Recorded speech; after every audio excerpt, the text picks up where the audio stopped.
বাবার ছিল দুই ছেলে, আলাল আর দুলাল। আদরের এই দুই ছেলেকে নিয়ে বাবার গর্বের শেষ নেই। হঠাৎ একদিন আলাল আর দুলালের ফুটবল খেলার ইচ্ছে জাগলো। বাবা তার দুই ছেলের আবদার পূরণ করলেন। সরাসরি 2026 বিশ্বকাপে নামিয়ে দিলেন আলাল দুলালকে। বড় ভাই আলালকে দিল সহজ গ্রুপে, আর ছোট ভাই দুলালকে দিল কঠিন গ্রুপে, যেন বড় ভাই আলালের মতো দুলাল পরিশ্রমী হয়ে ওঠে। আর বয়স বিবেচনায় আলাল খেলতে লাগলো সহজ গ্রুপে। বাবার মুখে হাসি ফুটিয়ে আলাল আর দুলাল সব থেকে বেশি গোলে এগিয়ে থাকলো।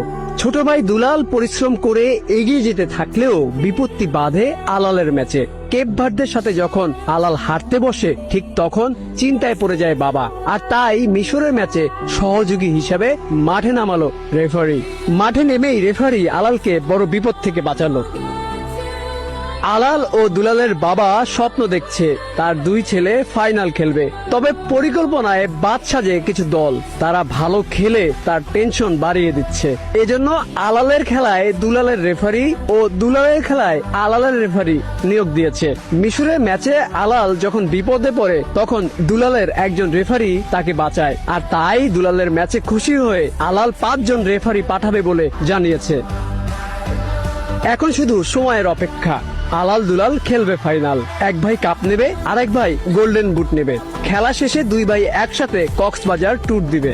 আর তাদের আনন্দ উল্লাসের সব খরচ বহন করবে গর্বিত বাবা ফিফা সভাপতি। সন্তানের প্রতি এই ভালোবাসা ইতিহাস হয়ে থাকবে যুগের পর যুগ।